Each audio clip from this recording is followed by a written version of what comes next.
भागवत महापुराण के महात्म के अंतर्गत जो आत्मदेव हैं वो वास्तविक रूप में और कोई नहीं बल्कि हम ही आत्मदेव हैं।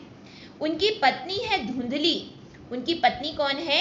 धुंधली है। तो धुंधली वास्तविक रूप में है कौन?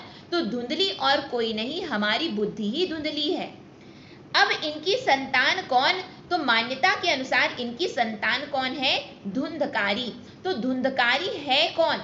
तो धुंधकारी वास्तविक रूप में यदि हम देखें तो धुंधकारी जो भी इंद्रियों एवं मन की मांग को पूर्ण करने में तल्लीन रहता है, जो इतने तक ही सिमटा हुआ है, वही वास्तविक रूप में धुंधकारी है।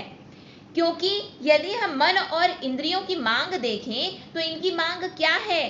तो इनकी मांग तो 5 विषय, इंद्रिय विषय ही तो है। इंद्रिय विषय है। और यहाँ हमने महात्म्य की कथा के अंतर्गत भी यही देखा कि धुंधकारी 5 वैश्याओं के चंगुल में बंधा हुआ है। ये 5 वैश्याएं वास्तविक रूप में और कोई नहीं 5 इंद्रिय विषय हैं, जो कौन कौन से हैं? जो है शब्द, स्पर्श, रूप, रस और गंध। ये 5 विषय हम वास्तविक रूप में आखिर अटके कहाँ है? हमारा मन, हमारी इंद्रियां अटकी कहाँ है? तो इसी में तो हम अटके हुए हैं, यही हमें समझना है। लेकिन यहाँ पे गोकर्ण जी क्या कर रहे हैं?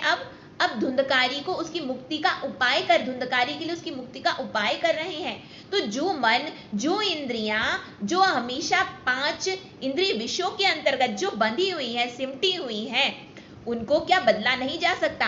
बिल्कुल बदला जा सकता है विचार के माध्यम से।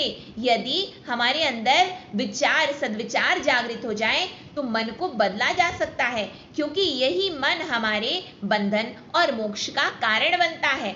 किंतु हमें यह भी समझना है कि इंद्रियां और मन कभी तृप्त नहीं हो सकते, हमेशा ये अतृप्त ही रहते हैं। जैसा हमने महात्म्य की कथा में देखा कि 5 वैश्याओं ने किया क्या?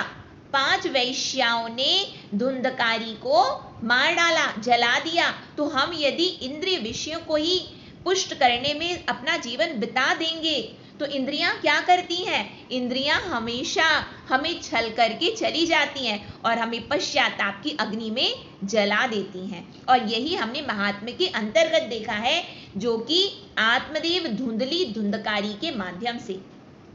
श्री सद्गुरुदेव भगवान की जय।